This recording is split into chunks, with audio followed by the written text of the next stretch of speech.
Olá, bem-vindos a essa nossa palestra. Hoje nós vamos falar sobre segurança, tecnologia de segurança dentro de ambientes hospitalares. Meu nome é Roberto Luigi Bettoni, eu sou um engenheiro formado em 1978 pela Escola Politécnica, fiz mestrado em 86 também pela Escola Politécnica, sempre trabalhando com sistemas de automação predial. Então a gente trabalha nesse mercado há muitos anos, conhecemos todas as tecnologias que a gente chama de sistemas eletrônicos, que a gente vai falar um pouco mais ao decorrer desse nosso bate-papo. Bom, vamos começando a falar sobre as tecnologias aplicadas à segurança patrimonial. Primeira coisa, se a gente olhar um determinado site em todo e qualquer lugar, exceto centros de alta tecnologia, mas no mercado do dia a dia, a gente vai perceber que o hospital é um dos locais onde mais concentra a tecnologia embarcada em todo o nosso mercado. E por que a tecnologia é boa para hospitais? Eu não vou responder isso agora, vou deixar isso para a gente conversar um pouco mais adiante. Vamos falar alguns aspectos de segurança.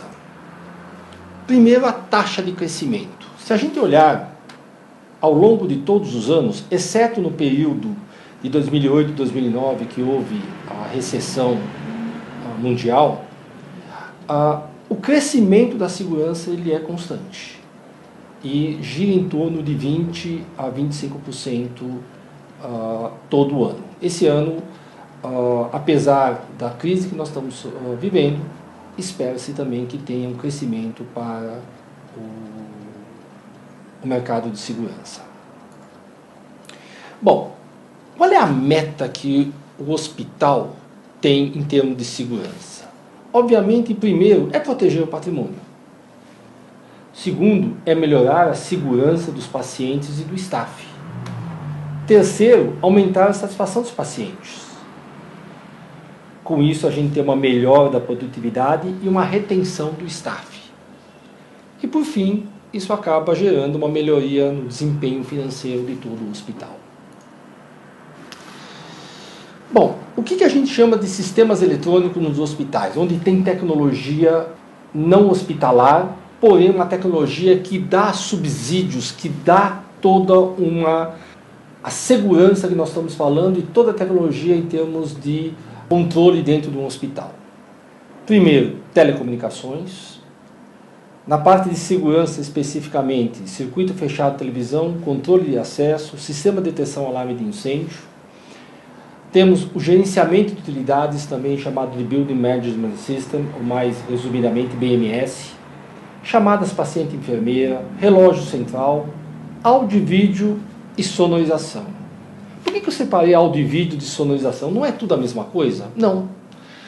Quando a gente fala de sonorização, é um pequeno aspecto onde a gente coloca som dentro de alguns locais de um hospital, mesmo porque não é para ter muito som dentro do hospital. É mais um public announcement, uma chamada de algumas pessoas, diferentemente do áudio e vídeo, onde no caso do hospital no HCOR, onde a gente fez toda uma telemedicina, criamos salas, desde a cirurgia até o auditório, onde toda a informação é gravada, é apresentada. Então você cria salas de reuniões. Então é um áudio e vídeo muito mais profissional, diferentemente de uma simples chamada de pessoas, o chamado public announcement. Bom, vamos falar agora sobre uma infraestrutura baseada em evidências. E eu estou falando de telecomunicações. Mas por que a gente começa a falar de telecomunicações se eu estou falando de segurança? O objetivo é simples. Hoje em dia, cada vez mais existe uma única infraestrutura básica que agrega todas as outras tecnologias.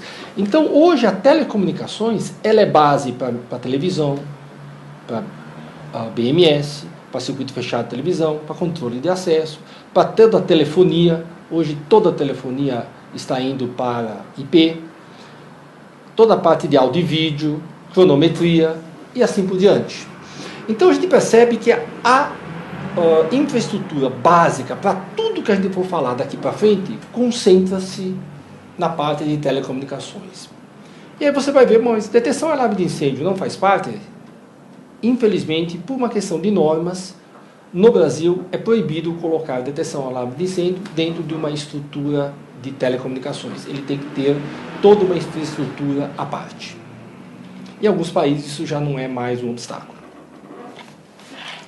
Bom, como a gente pode falar das telecomunicações hoje em dia? A convergência de comunicação para IP é cada vez mais constante. O uso de uma única infraestrutura física de substrato de comunicação. Quando você tem uma única infraestrutura, você otimiza os recursos de comunicação. Quando você começa a ter vários sistemas separados, segregados, isso acaba tendo uma limitação de cada um dos seus sistemas. Uma baixa utilização de todo o potencial que você tem de comunicação. Então, quando você cria uma única infraestrutura, você está otimizando toda essa infraestrutura, todos esses recursos de comunicação. E a cada vez mais você tem aumento contínuo da banda. E uma coisa que está crescendo muito são as telecomunicações baseadas em wireless. Bom, e como é que é feita essa telecomunicação? Basicamente, excetuando-se wireless, é feito por dois tipos de cabos.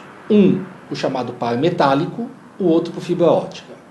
O par metálico, também conhecido como um TP ou STP, dependendo se ele é com shield ou sem shield, né? O UTP seria Unshielded Twisted Pair e o STP seria Shielded Twisted Pair. Nós temos categorias que vai da 5E até a 8. Mas se nós olharmos, a 5E já é uma tecnologia que está praticamente saindo de moda, e é simplesmente 100 megabits até 100 metros. A 6, a 6A são 1 e 10 gigabits a cada 100 metros. A 7 e a 6 simplesmente diferem, porque a 6A é padrão americano e a 7 é padrão europeu.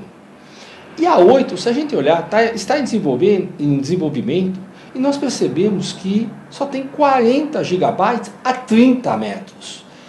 Ou seja, está chegando à conclusão que o par metálico está chegando no seu limite físico de transmissão de dados.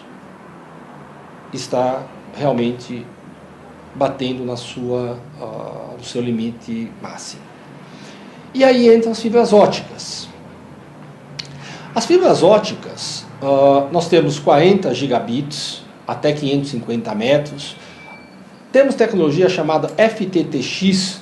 O X pode ser home, pode ser curb, pode ser desk. Então é fiber to the alguma coisa. E essas, principalmente fiber to the home e fiber to the desk, a ideia é transmitir 2,5 e já tem tecnologia indo a 5 gigabits por segundo a 20 km. E quando a gente fala triple play, nós estamos levando na mesma fibra ótica, além de dados, telefonia e também vídeo, tá? Toda televisão. Então isso é muito bom para se levar em condomínios. Porém, essa tecnologia está sendo disponível também para edifícios comerciais e alguns hospitais. A gente já fizemos alguns estudos em hospitais, onde a gente está levando fiber to the desk para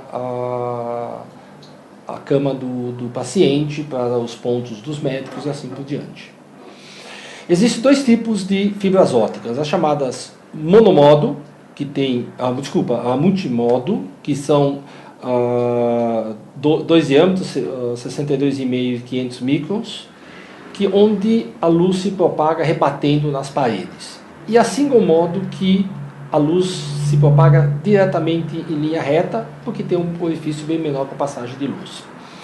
A diferença é que single modo eu vou muito mais longe e monomodo eu vou mais perto. Em compensação, o single modo tem os ativos mais caros e o monomodo mais caro e o multimodo mais comerciais. Mas quais são as tendências tecnológicas em telecomunicações? O uso de cabos metálicos para distribuição horizontal deve prevalecer nos próximos anos, porém com crescimento em fibras óticas. Forte aumento em fibras óticas é a aplicação de conteúdo e backbone. Quando a gente fala conteúdo, é vídeo e etc. Aumento significativo de wireless para médio e baixo volume de dados. 4G chegando, com velocidade de acesso de 100 megabits a 5 gigabits. Eu falo chegando porque isso não é ainda padrão em todas as cidades brasileiras. O uso de telefonia IP cada vez mais intensa, trazendo consigo todas as vantagens que a telefonia IP tem. Crescimento de FTTX, em edifícios comerciais, condomínios e regiões metropolitanas e, como eu comentei antes, também em hospitais.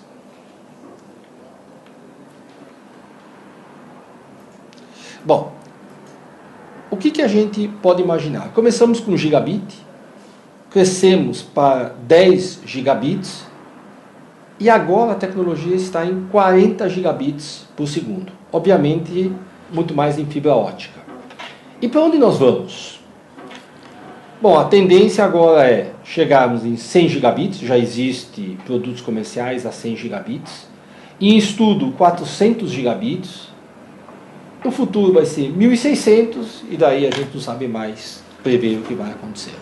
Aí já é futurologia. Bom, a tendência é que cada vez mais a gente tenha redes de multisserviços. Então vídeo, internet, voz, dados, tudo empacotado dentro de uma única fibra ótica e levando isso para o cliente. E se nós olharmos uma banda que tem nos Estados Unidos, isso foi publicado pelo Estadão no ano de 2013, mas nos dá uma ideia bastante clara até hoje. Nós temos o upstreaming, ou seja, do computador para a nuvem, o downstreaming e o tráfego agregado. Se nós olharmos downstreaming, 53% representa somente Netflix e YouTube. E se a gente imaginar o agregado, 45%. Então, o que a gente percebe no mercado internacional, particularmente nos Estados Unidos? Nós temos uma grande demanda por streaming. Então é televisão por streaming, música por streaming e assim por diante. Bom, vamos falar agora especificamente sobre tecnologias voltadas a circuito fechado e televisão. Bom, inicialmente eram os time-lapses, que eram gravadores VHS, onde se fazia uma gravação rudimentar, horrível, de baixíssima qualidade, difícil busca. Logo em seguida vieram os DVRs e matrizes, e agora a tendência é IP. Não adianta mais querer fazer nenhuma nova implantação de um sistema de CFTV se não for IP. E como funciona uma arquitetura típica de circuito fechado de televisão? Temos uma rede local, que está ligado à nuvem. Essa rede local, nós temos câmeras de IP ligadas diretamente a essa rede local. Dessa rede local também tem o servidor, também chamado de NVR, que faz toda a captação das informações dessas grandes câmeras. Temos monitores locais ou video walls. E a gente pode até agregar câmeras normais existentes analógicas, existem conversores de analógico para IP, que podem entrar na rede. Sem contar que você pode visualizar essas câmeras à distância, seja através de monitores ou através do seu próprio celular, smartphone, tablet e assim por diante. Então essa é a arquitetura típica. Vamos tentar entender um pouco qual é a resolução, o que a gente ganha com o aumento da resolução. Então essa seria uma resolução VGA 600 por 480, que é uma resolução de uma câmera analógica normal. Então a gente teria uma visão com essa qualidade, observando só esse pequeno quadrado. Quando nós passamos uma câmera de 2 megapixels já digital, nós já temos uma visão bem melhor, e mantendo a mesma qualidade que nós tínhamos na VGA, eu consigo enxergar muito mais coisas. Quando eu passo para 3, aumenta mais.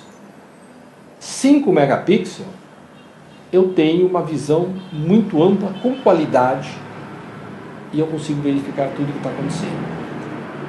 Mas nós já temos câmeras no mercado de até 29 megapixels. Portanto, a gente consegue ter uma qualidade, um visual muito grande. E existe hoje uma tecnologia que você junta câmeras, um software, junta 2 câmeras para formar uma imagem grande. O que isso permite? Permite que você consiga observar muitas coisas com uma única câmera ao mesmo tempo. Isso faz com que as câmeras chamadas móveis, ou as PTZs, ou os DOMs, cada vez mais vão diminuir de necessidade, e a gente usa câmeras de maior capacidade de megapixels.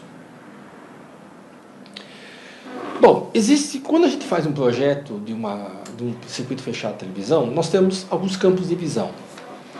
Temos uma parte onde a gente consegue identificar a pessoa. Quando a gente fala identificar, e no segundo a gente ia reconhecer. Qual seria a diferença entre reconhecer e identificar? Identificar seria um reconhecimento automático de face, um reconhecimento de face. Já o reconhecer é o reconhecimento da pessoa por uma outra pessoa humana. Existe uma região onde a gente faz simplesmente uma observação e onde a gente simplesmente quer detectar algum tipo de movimentação, algum tipo de acontecimentos ao longe, sem se preocupar com quem exatamente está executando aquilo. Tá? E obviamente você quer monitorar e controlar tudo aquilo que está acontecendo. Então vamos entender o que é uma visualização no campo. Quando uma forte identificação, eu tenho algo que a gente chama de pixel por metro. Então 1000 pixels por metro eu consigo identificar claramente o que está acontecendo, é muito próximo, é uma qualidade altíssima. O normal é ter uma identificação, ou seja, com 250 pixels por metro, qualquer programa de reconhecimento facial consegue reconhecer a pessoa ou consegue reconhecer a placa de um veículo, por exemplo. Aí nós temos a parte de reconhecimento. Já fica difícil para um software reconhecer, mas é facilmente identificável para uma pessoa humana reconhecer a pessoa que está a 125 pixels por metro. Com observação, detecção e monitoramento, cada vez o pixel por metro diminui e eu consigo ter menos informações, eu consigo cada vez menos ter identificação exata do que está acontecendo, mas eu sei que alguma coisa está acontecendo ao longe. Então esse é um exemplo que eu tenho a mesma foto com 300 pixels por metro e outra a mesma foto com 67 pixels por metro, passando por várias etapas. Dá para ter uma ideia da qualidade e a degradação da informação conforme a gente vai diminuindo o número de pixels por metro. Quando a gente faz um projeto CFTV, é muito comum o pessoal falar, coloca as câmeras aqui, coloca as câmeras lá. É comum o pessoal falar, coloca a câmera, depois acerta a lente, acerta a qualidade, acerta a luz, depois acerta. Infelizmente não é assim que se deve fazer um projeto de circuito fechado de televisão. Um projeto de circuito fechado de televisão requer uma série de análises. Primeiro, o risco que você está correndo. Segundo, na hora que você detectou a necessidade de se colocar uma câmera, você tem que saber exatamente aquilo que você quer ver, como quer ver, qual é o número de pixels necessários para você identificar, reconhecer e monitorar. O que você quer observar na hora que você está colocando a câmera, a que altura você vai colocar a câmera, que tipo de lente você vai utilizar e qual é a resolução ótima para aquela câmera. Porque cada vez que você aumenta a resolução da câmera, aumenta o tráfego da rede, não tem almoço grátis. Então, não é simplesmente, coloca 5 megapixels para tudo e está resolvido. Não, você quer um corredor. Não adianta colocar uma câmera de 5 megapixels, você só está sobrecarregando o teu sistema de CFTV, a tua rede de telecomunicações. Então, tudo isso tem que ser analisado. Então a gente faz toda uma análise exata de altura, ângulo de visão e etc. E isso colocado em planta tem que ser colocado para cada uma das câmeras do que está sendo observado e faz-se uma análise, quando necessário, da câmera junto com a arquitetura, que pode ser arquitetura baixa ou cria-se paredes para identificar claramente onde é que nós estamos observando. Esse é um projeto correto de CFTV. Bom, como eu disse, a câmera, cada uma dessas câmeras gera um streaming de dados que vai para o meu servidor. E quem leva essa informação para o servidor? A minha rede local. Então a gente percebe que existe um funil muito grande dentro da minha rede de telecomunicações. Então, se ela não for uma rede muito bem dimensionada, calibrada, para levar a informação correta das câmeras para o servidor e todas mandando informação ao mesmo tempo e muita informação, essa rede local tem que ser muito bem dimensionada, muito bem feita. E levando em consideração que dentro de um hospital, essa rede local não é somente exclusiva para as câmeras. Nós temos uma série de outras informações que transitam dentro do hospital, principalmente o PACS, onde a gente tem todas as imagens, todos os pontuários médicos que são hoje acessados em qualquer lugar dentro do hospital. Então, se essa rede não for calibrada de forma muito objetiva, muito clara, a gente consegue, no final a gente acaba tendo um grande funil e baixa performance. Bom, controle de acesso. Bom, o que é um controle de acesso? É a permissão de passagem para uma barreira física, seja uma porta, uma catraca, uma cancela, um elevador e etc.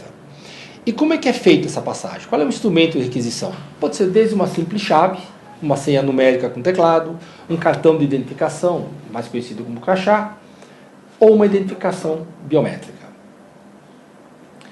Bom, a arquitetura típica do controle de acesso, se a gente lembrar bem, é muito parecida com o do circuito fechado de televisão, onde eu tenho controladoras que leem leitoras de cartões, comandam torniquetes, cancelas, catracas, fechaduras eletrônicas. Então essas controladoras fazem esse coleta e comando desses equipamentos.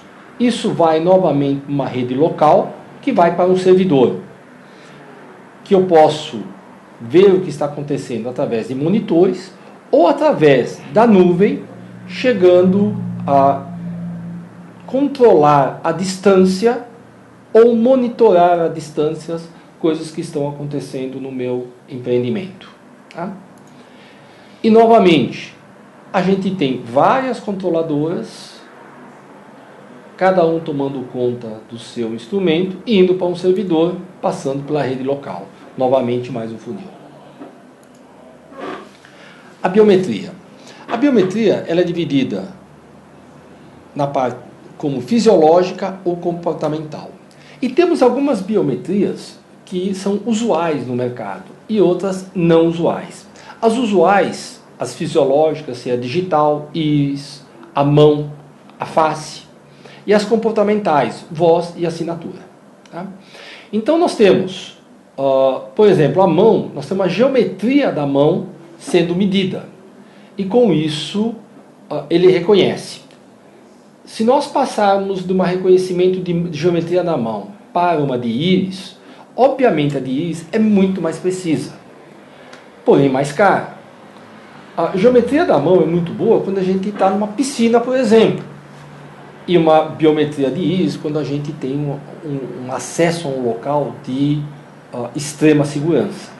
Mas podemos passar por coisas de segurança mediana, como é o caso da digital, o reconhecimento de face, que tem um bom nível de segurança e há um custo bastante acessível, que normalmente é mais utilizado no dia a dia, e também crachás e etc. Tá? Vamos falar um pouco sobre incêndio, detecção e alarme de incêndio. Bom, a detecção é um conjunto de elementos que são dispostos adequadamente dentro da edificação, de modo você detectar precocemente qualquer princípio de incêndio, fornecer sinalizações para as pessoas de forma visual e auditiva, e comandar dispositivos de segurança ou de extinção. Normalmente, em hospitais, é uma obrigatoriedade a existência desse sistema de detecção alarme de incêndio. Tá? E ela é normatizada por uma norma ABNT a nível federal de número 17240, editada em 2010. E existem as normas técnicas dentro do Corpo de Bombeiros, que é de cada um dos estados. Então, o Corpo de Bombeiros do estado de São Paulo tem uma, do Rio de Janeiro tem outras, e assim por diante. O ciclo de incêndio, muitos conhecem ele como triângulo do fogo, outros como quadrilátero do fogo. Mas, basicamente, para existir um incêndio, tem que existir obrigatoriamente 3 elementos: o oxigênio, o combustível e o calor. Nisso dá-se a reação em cadeia e cria-se o calor.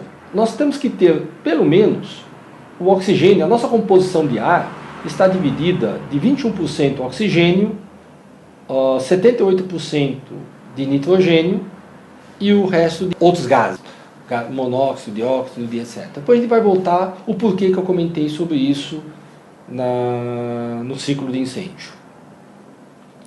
Bom, quando a gente pensa na causa mortes nos incêndios, a primeira coisa que me passa pela cabeça é que as pessoas morrem pelas chamas. Isso não é verdade. A grande causa morte dos incêndios está na fumaça. Ela é altamente tóxica.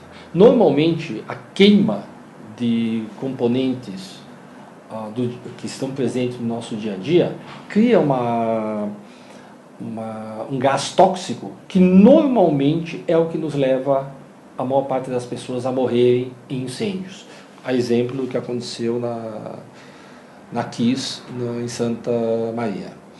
Então, se nós olharmos esse gráfico aqui, nós percebemos que em 3 minutos a sua chance de sobrevida com restrição de oxigênio cai para 75%.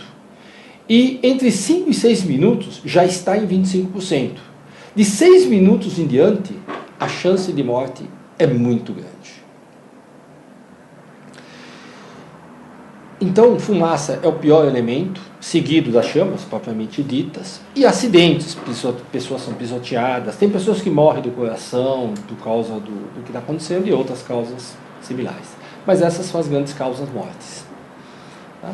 Essa aqui seria uma arquitetura típica do sistema de detecção alarme de incêndio, onde nós temos laços, cada laço toma conta de um certo conjunto de andar ou de áreas, onde é levado uma central de incêndio e isso disponibilizado para a brigada de incêndio local. O tempo e fogo são 2 elementos importantíssimos na hora da prevenção do espalhamento do fogo. Porque existe uma área onde a fumaça ainda é invisível, é chamada fase de pirólise, onde, por exemplo, um condutor elétrico começa a esquentar, ele está em sobrecarga, ele começa a soltar aerosóis, mas a fumaça ela é invisível. Mas muita gente até chama isso de cheiro de Ampère, que realmente começa a se sentir alguma coisa no ambiente. Já quando começa a ter fumaça, você já tem detectores que detectam essa fumaça e alarmam ao incêndio. Nisso você já tem um pouco de fogo e já tem fumaça. E o pior é quando você já tem fogo aberto, aí sim você tem uma alta concentração de fogo e bastante fumaça muito pesada. Então existe o sistema de detecções convencionais que se preocupam mais em detectar fumaça ou calor e avisar as pessoas para que evacuem a área. E existe uma detecção precoce, onde você busca justamente aquela fumaça invisível. Então você aspira aquele ar, é feito muito em data centers, no caso do Albert Einstein a gente colocou isso no sistema de incêndio do data center dele. Você busca essa fumaça, faz aspiração, essa fumaça é analisada por um sistema específico e ele manda avisar se está tendo fumaça ou não. Então ele tem vários níveis de alarme, alguns deles até com 10 níveis de alarme, de modo que você consegue, numa fase muito precoce, detectar qualquer anormalidade e já tomar ações preventivas. A outra fase, a outra parte seria você fazer prevenções. Existem vários tipos de prevenções contra incêndio. Mas uma delas que me chama a atenção, que eu acho que vale a pena ser mencionada, é que, como eu disse antes, o ar nosso que nós respiramos é 21% de oxigênio, 78% de nitrogênio e o resto é o resto. Uma redução de oxigênio no ambiente, por exemplo, reduzir a 15% o oxigênio, representa que você não tem ignição de fogo. Ela não pega fogo. Então, por mais que você tente acender um fogo, uma isqueira, alguma coisa, ele não pega fogo. Como é que você faz isso? Você tem maneiras de injetar nitrogênio dentro do ambiente e reduzindo sensivelmente a quantidade de oxigênio. E dependendo do nível, por exemplo, 15%, é respirável o ar, a pessoa pode ficar horas lá dentro sem sentir nenhum tipo de diferença. Isso vale muito para museus, alguns data centers, etc. Bom, o projeto de um sistema de detecção de incêndio, como foi feito no Einstein, como foi feito no Hospital Sírio-Libanês, como foi feito no Samaritano, são projetos onde a gente tem que levar em consideração a utilização de cada ambiente, determinando se naquele ambiente vai um detetor térmico, vai um detetor de fumaça, se tem uma chave de fluxo, se tem que comandar algum tipo de damper para exaustão de fumaça, toda a parte de extração de fumaça tem que estar integrado dentro do projeto de detecção e alarme de incêndio. E tem que se fazer uma análise de quantas trocas de ar cada ambiente tem. Porque, diferentemente do que tem no mercado, que todo mundo não é 81 metros quadrados para a área de detecção de cada detector. Não é verdade. A norma é clara, você tem que medir o número de trocas de ar, e se ela cresce a troca de ar, existe uma diminuição da área do detector. Então, realmente, essa medição de troca de ar é fundamental para um projeto correto de detecção e alarme de incêndio. Vamos dar uma olhada em algumas salas de segurança. Nós temos que fazer um projeto delas. Então tem que ser analisado cada uma delas, como ela vai operar, quantas pessoas existirão. Não é simplesmente colocar 2 ou 3 computadores dentro da sala e pronto. Não, nós temos que analisar quantas pessoas vão ver, o que elas vão observar, qual é a capacidade de cada uma das ver. Nós vamos colocar 6 monitores, 10 monitores, vamos colocar um video wall. Qual é a fase correta que tem que ser feito para aquele empreendimento, particularmente para o hospital. No Sírio-Libanês nós fizemos um projeto muito claro de como deveria ser a sala de segurança. E aqui temos alguns exemplos, alguns públicos do lado direito e do lado esquerdo é uma sala de segurança de um hospital nos Estados Unidos, na Pensilvânia. Bom, nós falamos agora sobre tecnologias e falamos muito sobre a tecnologia de segurança. Porém, existe dentro de um hospital um conjunto de necessidades que eu comentei, chamei eles de sistemas eletrônicos, que é uma expertise muito específica. Normalmente,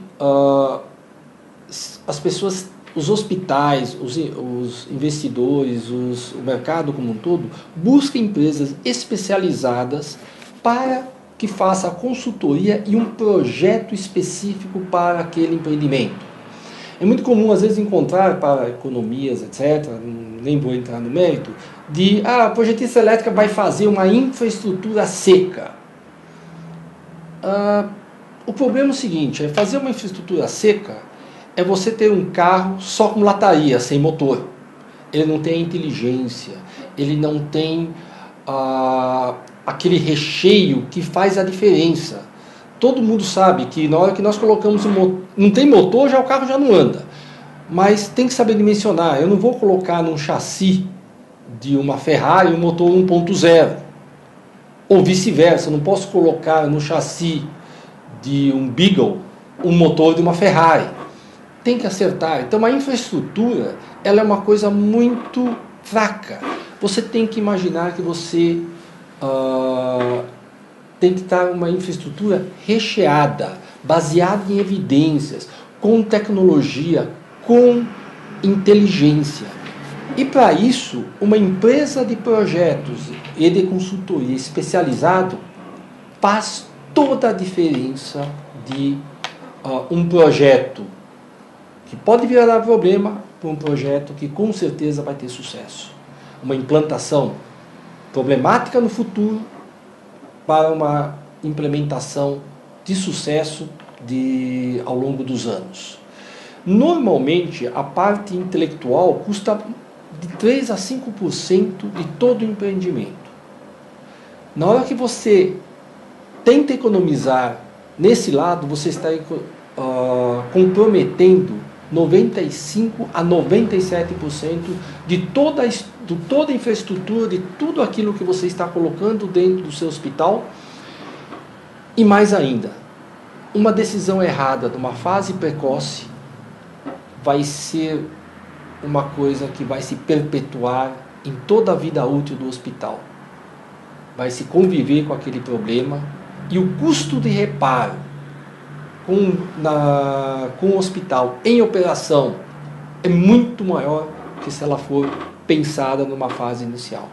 Então a gente sempre recomenda que essa empresa de consultoria seja contratada, seja na fase de projeto do prédio, seja na fase de alguma mudança de estrutura interna, uma ampliação do hospital, que essa empresa seja especializada para o ramo.